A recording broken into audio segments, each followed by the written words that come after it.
Hello, everyone, and welcome back to The Rundown, where we talk about 2A news and conservative views. I will be your host today, Craig DeLuz. I will be coming at you from the West Coast, the left coast, behind the Iron Curtain, otherwise known as the Sierras. Now, normally I do not do this program by myself, but Mike, well, he's doing his entrepreneurial thing today, out there getting some business done, so it's just going to be us today, but we're going to have a good time. We're going to be taking your comments. If you're watching us live, 3 p.m. Pacific, 6 p.m. Eastern. If you're watching us on Facebook, YouTube, Rumble, or Twitter, go ahead and leave us a comment. Go ahead and let us know what you think about the stories that we're talking about today, or just let us know, that you're listening or that you're watching, and where you're watching or listening from. And we'll make it a point to do the best we can to give you a shout out. Now, keep in mind, I'm both in front of and behind the camera, so sometimes I miss stuff. But would love to hear from you. Would love to hear what you have to say. Get your input on the program and all that we're doing here at The Rundown. Now, before we get started, you know what we got to do. We always start off by giving a quick shout out to our sponsors. We're going to start with Hitman Industries. They have the best in not concealed carry. I was about to go off into hog holsters. They have rifle and pistol caliber barrels. That's it. Rifle and pistol caliber barrels available for you, whether you want to rebarrel your current firearm or whether you want to do a brand new home build. Check them out today at hitmanindustries.net. If you are a first responder and you've never purchased from them before, guess what you get? You get a discount. So go there, check them out today, hitmanindustries.net. And then we've got the California Republican Assembly working to help elect conservatives at all levels of government, from school board all the way up to President of the United States. We're in the middle of a fight right now, folks. It's the end of session, the end of a legislative session here in California. There's a number of bills out there that we're working to try and kill. I would love to encourage you to go to cragop.org. That's cragop.org. Check them out today. If you want to be a part of California's future today, got to join CRA. And then we've got Hog Holsters, the best in concealed carry holsters available on the market. Just go to hogholsters.com. That's HAWG holsters.com. Make sure that you use the discount code The Rundown, all caps, no spaces, right like it is up there, and get your discount today. Remember, Hog Holsters, helping Americans wear guns. And then finally, if you're looking for outdoor gear, if you're looking for cold weather gear, if you're looking for camping gear, if you're looking for hot weather gear, cold weather, wet weather, whatever you're looking for, trust me, they have all things tactical except the gun at uscombatgear.com. They got a tremendous selection. They have excellent, very, very competitive prices, fast shipping, veteran-owned and operated, uscombatgear.com. All right, let's go ahead and get into today's stories. And I'm going to be honest with you, and this is going to be more of a conversation. It's going to be more of a point that I'm trying to make as opposed to stories. And it's going to be supported by media stories. And I got to be honest with you, it started with an op-ed piece that I had published today. And I want to thank the folks over at California Black Media who distributed this commentary and it was basically speaking to the strategic plan that the Harris campaign has put forth during the campaign. And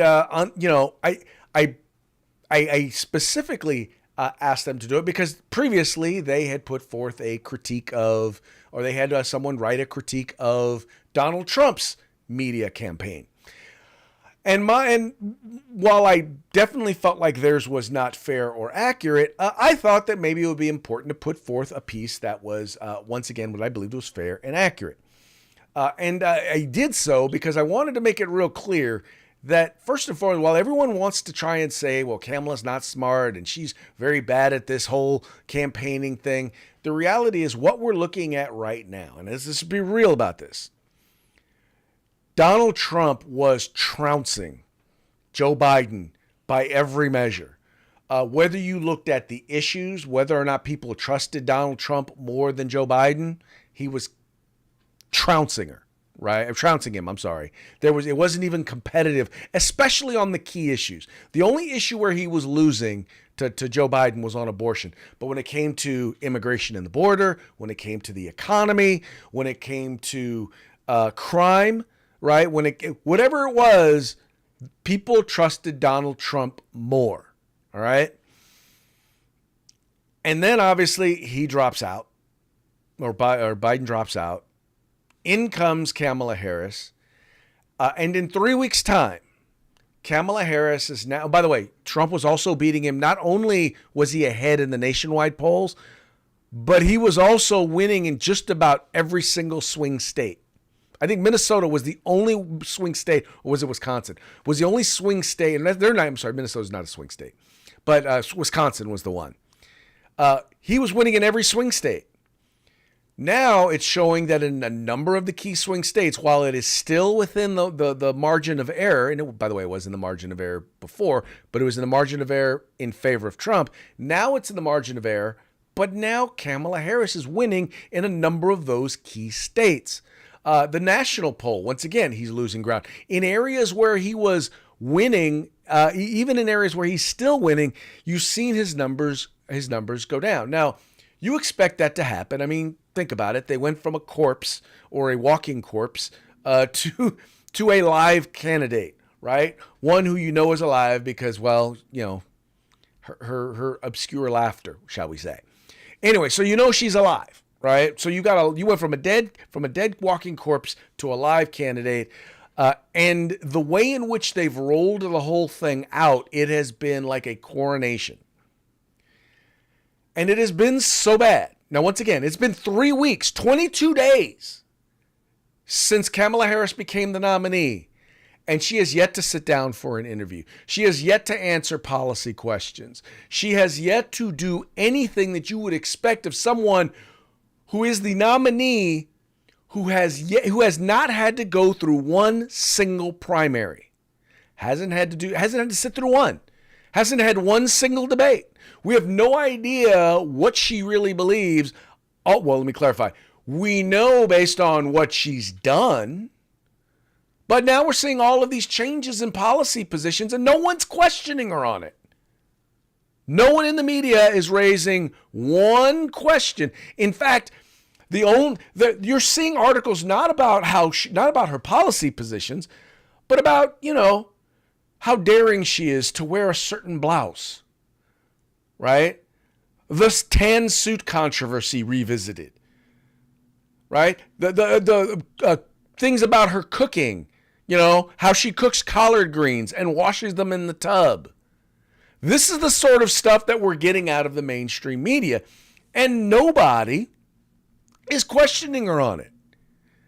In fact, it's kind of funny here because you have J.D. Vance, who actually did in fact raise the question, and I thought he did so, and I thought he did so in a very, very fair manner, but for some reason the media refuses to talk about it. For some reason, the media absolutely positively refuses to get into questions. And here's J.D. Vance doing a phenomenal job of putting the media on the spot. This was by the way, on CNN. You've now asked me 3 questions about comments that I made 3 years ago. I wonder what Kamala Harris thinks about the fact that she supported policies that opened the American southern border. I wonder what Kamala Harris thinks about the fact that she lied to the American people about Joe Biden's middle facility for the office. You are interviewing me, Dana, because I respect the American people enough to sit down for an interview. I appreciate that. Kamala Harris has been the nominee for 3 weeks. She hasn't sat down for a real interview. Believe me, we are asking. You're not going to get a disagreement there. But the point is, Dana, you've got me for 15 minutes or however long you have me. We should be talking about public policies that matter. How are we going to lower inflation? How are we going to reduce the cost of food and housing? How are we going to close down that southern border? We've talked so little about that. We've talked a lot more about a sarcastic remark I made 3 years ago. I think we should talk about the issues that most Americans care about. Now, I want you to think about that. His whole point of what he was trying to say in that interview was basically, well, you know, why are you asking me about something that I said as an author? I wasn't even a politician at the time. I wasn't running for office at the time. I wrote a book that got turned into a movie, and we're talking about this question. You've asked me 3 times about it, and yet I notice, you know, and you're not the only one that's asking about it. You're not the only one that's talking about it, but nobody's talking about anything relating to Kamala Harris and her policy positions. And then she says, well, but I'm interviewing you. And he says, all right. So why aren't you asking me about policy? Why aren't you talking to me about policy? Why aren't you asking me how we're going to close the southern border? Why aren't you asking me how we're going to deal with inflation? The reason why is because then you have to contrast it to what Kamala Harris believes. And guess what? They don't know. They don't know, because if you go by the policies that were implemented under the Biden-Harris, well, guess what? Those are the failed policies. Those are the policies we're running against. Those are the policies that nobody wants. As she comes in and she's talking about joy, right? You go in and you look at all of these stories that are in the media, and they're talking about Harris. Hold on, I didn't even think about doing this. And I'm just gonna Google Harris and joy. And let's see what comes up. Here we go. This is what you get. This is what you get when you type in Harris and joy. Oh, wait, I put it on the wrong one. Let's do it on this one. Here we go. Harris and joy. Haris and joy. Here we go. This is what you get. Let's see here. Harris is pushing joy. Trump paints a dark picture. Now, I want you to think about that. That's the Associated Press. The Hill. Voters' sour moods could test Harris's joy campaign. That's right. Even at least the Hill is acknowledging she's using the joy campaign. She says Harris used to worry about laughing. Joy is joy. Now joy is fueling. Harris is pushing joy. Trump paints a darker picture. I mean, I want you to think about this. Democrats' joy unconfined as Harris Walt's take. I mean, think about that. Think about what we're looking at, what we're talking about, folks. They're literally not talking about any of the issues, because guess what? Let me ask you this. What do we have to be joyful about? 10 million people have walked across our southern border. There are hundreds of incidents of people committing crimes who are in this country illegally. Hundreds of major crimes that we know of. Every day there's something in the news about someone committing some crime against people who live here. People who if Harris and Biden had been doing their jobs, would not be here, right? Everybody right now is dealing with increased costs, increased rents, increased mortgage rates. People who used to be able to buy homes can now no longer afford to buy a home. People's grocery bills have gone up. Their electricity bills have gone up. Their insurance rates have gone up. All of it, by the way, can be tied in part or in total to policies of the Biden-Harris administration. But no one wants to talk about that. No, we dare not talk about that. No, instead, what we're going to talk about is how nimble she is, right? We're going to talk about how much she's able to transform, how the presidential campaign has transformed Kamala Harris. I mean, she's no...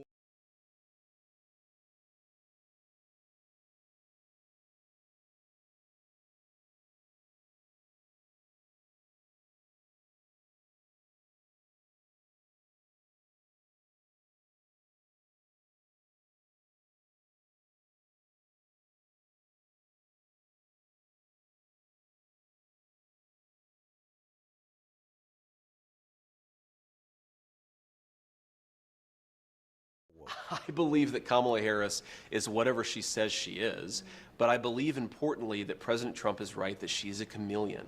She pretends to be one thing in front of one audience. She pretends to be something different in front of another audience. Look, Dana, she's not running a political campaign. She's running a movie. She only speaks to voters behind a teleprompter. Everything is scripted. She doesn't have her policy positions out there. She hasn't answered why she wanted to ban fracking, but now she doesn't. She wanted to fund police, but now she doesn't. She wanted to open the border, but now she doesn't. She should have to answer for why she presents a different set of policies to one audience and a different set of policies to another audience. And I think that's what President Trump is getting at. This is a fundamentally fake person. She's different depending on who she's in front of. I'm going to apologize to you folks. I realized that before I played that clip, I literally just looked up and realized I didn't have any audio going. But the point that I was trying to make was Kamala Harris is a chameleon. You know, they're trying to make her out like she's a chameleon, right? Like she's done such an adept job of just kind of transforming. No, she's not transforming. She's literally flip-flopping. She's changing her position on issues depending on anything compared to who she's talking to. And I think that what J.D. Vance what he was answering there was when Donald Trump brought up the fact that, well, he thought she was Indian, but then she was black.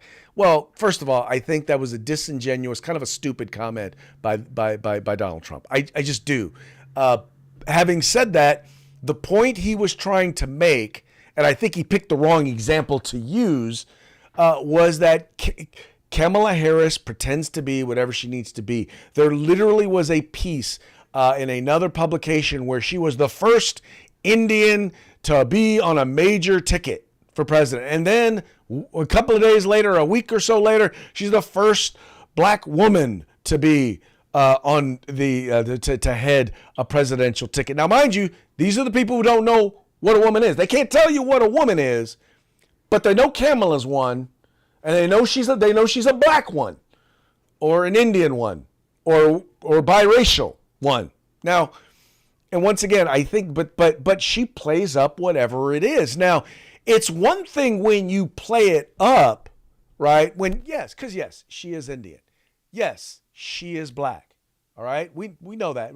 You some of you out there are like, well, she's not really black. Let me tell you something. I think that's a dumb argument to be having. I really do. All that having been said,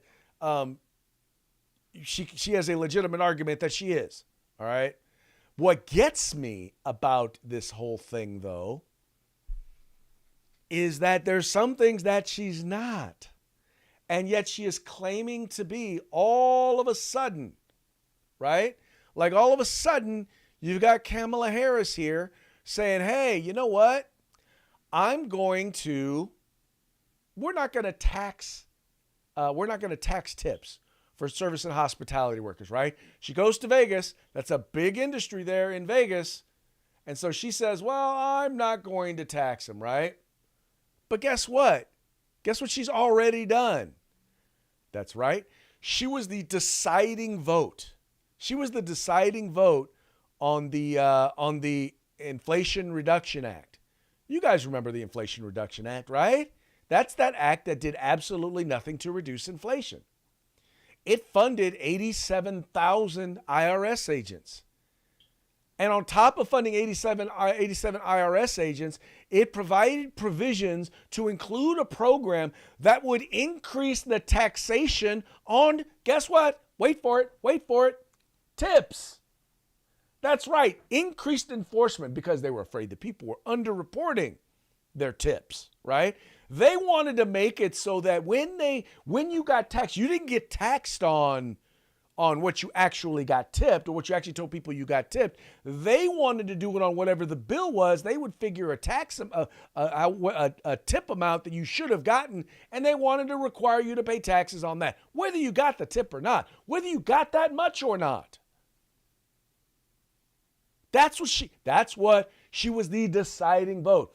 It was 50-50, right?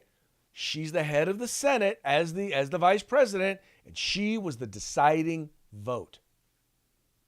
I want you to think about that for a minute.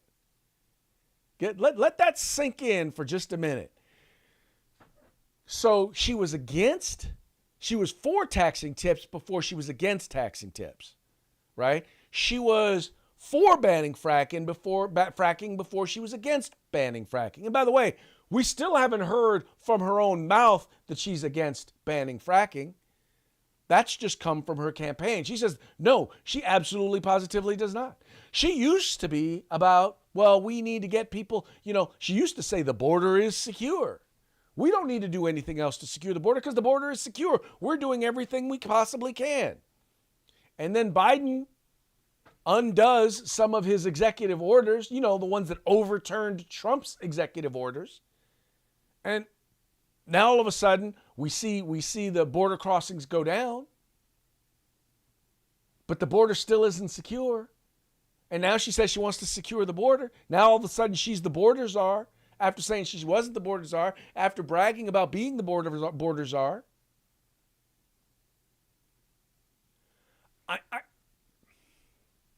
I'm very frustrated because the media, and the worst thing about all of this is the media, once again, is carrying their water, right? But I'll get onto that, and that's our last point here.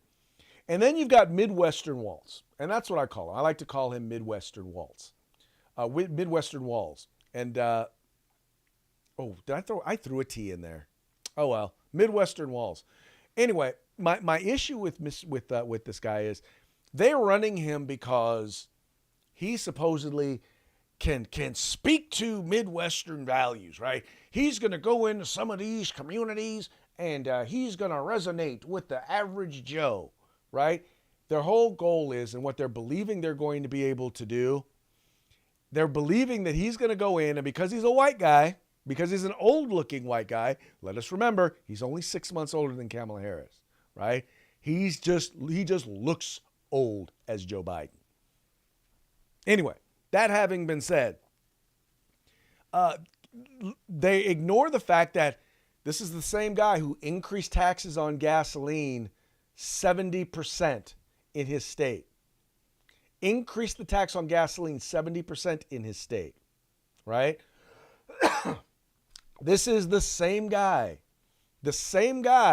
who signed into law a bill that basically said, that basically made them a transgender sanctuary state, meaning you could lose custody of your children if you refuse to allow them to transition, to take gender, I don't want to call them, to take hormones, right? To take cross-sex hormones, and other drugs that could lead to sterility, that could lead to osteoporosis. If you don't allow them to go through sex trait modification surgery, if you don't allow them to go through that. Now, what I mean is this: if people go to that state, right? If you, let's say a kid, 15, decides to go to that state and says, I want to transition, my parents will let me back in my state, they will not give custody back to the parents from whence they came. That's what's going on right now in Minnesota. That is the law right now in Minnesota. This is an individual who gave driver's licenses to people who are in the country illegally. Now, we have that here in California, right? But they also have it now in Minnesota. My point is, that is not what moderates don't believe in that. That is not a moderate Midwestern value, right? This is a guy who is a left wing. This is a guy who said socialism is another person's neighborliness. This guy is a left wing socialist who has run Minnesota into the ground. There's a reason why they are ranked almost as high as California when it comes to places where people are from, meaning they are fleeing. And it's all on this guy, right? Well, this guy and the legislature, where he has a supermajority in both houses of that legislature. So no, this guy is not Midwestern Joe. He's a far left coastal activist. And if you look at the policies he's promoted, they're much more consistent with New York and California than they are with Ohio, Pennsylvania, or any of the other Midwestern, Oklahoma, any of the other Midwestern states. But you wouldn't know that by paying attention to the media. Once again, this goes back to the whole title of this, the marketing, right? Catherine Bryant, I don't know if it's Catherine Bryant, commented, amen, brother. She flip-flops on so many issues. On everything, she flip-flops. She will be whatever you need her to be at the time. That's what she is. That's what she has professed to be. And she will be all. And once again, the media is not calling her on it. I mean, in this particular case, in the case of the tips, she literally stole that from Donald Trump. But you don't hear anything about that. Nobody's talking anything about that, about the fact that she literally stole it from Donald Trump. She's like, oh, well, she's echoing Donald Trump. But then you ignore the fact that she actually just flat out flip-flopped on it. That's not an issue. She actually, but, what that would require is them doing some homework, right? That would also require them actually sitting down and doing some interviews. Now, here's the deal. It's been 3 weeks, 22 days. So more than 3 weeks. 22 days she's been the nominee. The last interview she did was Morning Joe back on June 24th. That's right. That was a full 2 months ago. Not a full 2 months, almost 2 months ago. Now, you know she's not going to be doing many, if any, sit-down interviews during the convention. So if she doesn't do a sit-down interview this week, she ain't going to do one next week. So she's going to go a full 2 months without doing any sit-down interviews, without answering any of these questions, legitimate questions. I want you to think about what has happened. Think about what's happened since she became the nominee. I mean, not since the last interview she did. You had the debate debacle, right? So you had a horrible debate debacle. Then you had the attempt on Donald Trump's life, right? The attempted assassination. Then you had the Republican convention. Then you had Biden drop out of the race, right? Then you have her become the nominee. Now, one would think that any one of those issues would warrant a conversation, some sort of an interview, some sort of a sit down. Hey, let's talk about this with the leading candidate. But it never happened. It never happened. Why? Why not? Why didn't it happen? Can someone please tell me? Why did it not happen? It should have. There's no reason for it not to. Is she not available? In the meantime, you get a chance to sit down with Donald Trump. Donald Trump's doing an interview here. Let's see. He's doing an interview here in about an hour and a half with Elon Musk, right? On Twitter. He's done interviews. He went to the National Association of Black Journalists. These people hate him. Half of them didn't even want him there. And yet he went into the lion's den and answered questions. He's done hour and a half long press conferences, press availabilities, answering questions from the media. What do you think? I mean, what do you think about this? Imagine Kamala Harris put before Fox News, the Washington Times, the New York Post, OAN, Newsmax, and required to answer questions for an hour and a half. How do you think that would go? Yeah, it would go probably about as bad as you think. If you just put her in front of CNN, ABC, NBC, the New York Times, and actually got them to ask legitimate questions, let's say you do no follow-up. Get them to ask legitimate questions. It wouldn't go well for an hour and a half. She reads off of a teleprompter. That's what J.D. Vance was pointing out. This is like more like a movie. And this is a well-rehearsed, well-produced production. And the media is wholly on board. And when I say the mainstream media, I'm also referring to certain aspects of the ethnic media. Black media especially. Because I want you to think about this. Think about when Biden was running. And by the way, this is not something new to Kamala. It was the same thing with Biden. Because think about the interviews that you heard about where they only asked questions that were from the campaign. Every single one of those radio show hosts who did that were black. Go read black newspaper publications. There's a group out there called Word in Black. I will tell you right now, it's more like Democratic Word in Blackface. Let me say it again. They're called Word in Black, but it's more like Democratic Word in Blackface. And that is, they're doing a partnership with this guy named Keith Boykin, who literally is doing nothing but Republican bashing. And he was propping up Joe Biden. Now he's propping up Kamala Harris. And they claim that they're trying to educate black voters when they're not. They're trying to indoctrinate black voters. And they think that those of us who are not, and here's the thing. Here's how I know they're not serious. Because I tried to introduce them to a group called Project 21. Project 21 is a group of black conservatives who are, in many cases, experts on multiple public policy issues, as well as on politics. And they, once again, they're conservatives, libertarian to conservative, right? So that they could have some actual discussion and conversation and debate and different perspectives in the news, in the commentary in particular, that they were putting out. Couldn't even get them to return an email. Made the connections. They reached out. I reached out. Wouldn't even do it.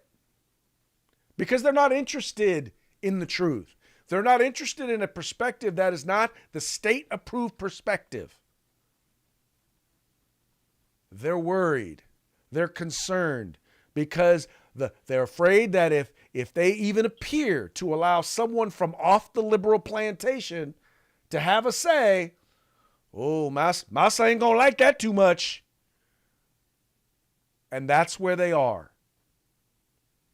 And that's sad because what you have now is you have a group of voters right now who, unless they are open to the idea of following media outside of the norm, outside of the mainstream media or outside of ethnic media, folks, they are getting a show. That's all they're getting is a show. A well-choreographed, a well-produced, pre-planned programming that is masquerading as a presidential election. Now, if you want to ask why people talk about elections being stolen, look, I'm not going to get into voting machines. I'm not going to talk about all that crap because I still have yet to see a significant enough case be made in that area. And y'all can disagree with me on that or not. Feel free to do so in the comments. But what I know is this, is that when mainstream media partnered with big tech to hide the truth, to coronate a candidate, to steal primary election, and now they're trying to steal the general election, that is election interference.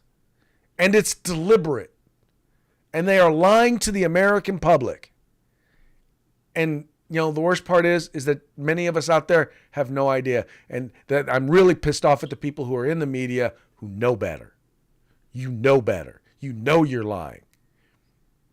And I'll tell you, I know some of you out there are like, well, but they may be innocently. No, they're not doing it innocently. These are the people who are supposed to be informed. They know. Now, some of them are doing it for evil purposes. They're scared. I believe the guy who pulled my commentary, I don't believe that he did it because he intends to be misleading. I believe he's doing it because he's scared he's going to lose advertising dollars from people who are part of that liberal left-wing establishment. He's afraid. Now, I think this is one, normally I'm not one for calling people out for stuff like that because I'm like, you know what?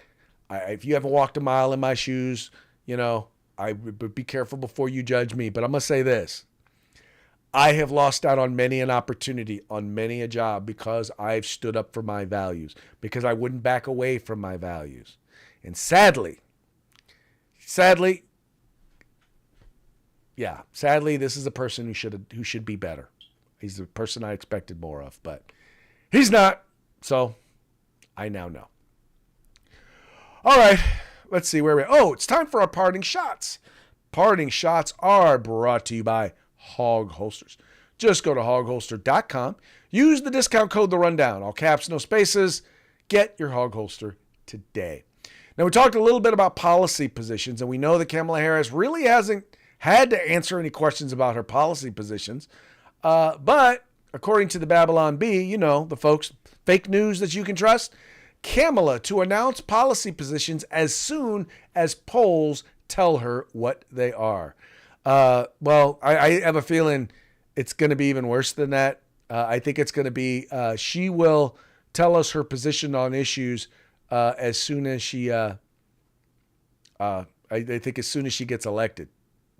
That's what she'll tell us. We have to elect her in order to find out what's in her. There you go. That's another one. And then you got another one here, also from the Babylon Bee. It says, I will fix things if you vote me into office, end quote. Says the woman who is currently in office. Exact. See, she's trying to run as an agent of change, but she's a part of the current administration. She is partially responsible for everything that we're dealing with at this current moment. I'm just saying. Kind of obvious. And then finally, Mr. Tim Walz. Tim Walz clarifies that he is not stealing valor. He's just redistributing it. Ooh, that is an interesting point. And that's Mr. Walz. You know, he's just redistributing valor. That's all. All right, folks. So that's going to be about it for today. But before we go, we're going to give another quick shout out to our sponsors. First, we've got Hitman Industries. Find them at hitmanindustries.net. Rifle and pistol caliber barrels available for you today. We got the California Republican Assembly, referred to by Ronald Reagan as the conscience of the Republican Party. Check them out at cragop.org. Then we've got Hog Holsters. Just go to hogholsters.com. Find the best in concealed carry and tactical holsters available on the market today. And then finally, you can find all things tactical except the gun at uscombatgear.com. All right, folks, that's going to be it for today's program. We very much appreciate you tuning in. We appreciate you liking and sharing the program and encouraging your friends to do the same. We'll be back tomorrow on Taco Tuesday. Till then, y'all have fun, stay safe, stay out of trouble. Holla at you later.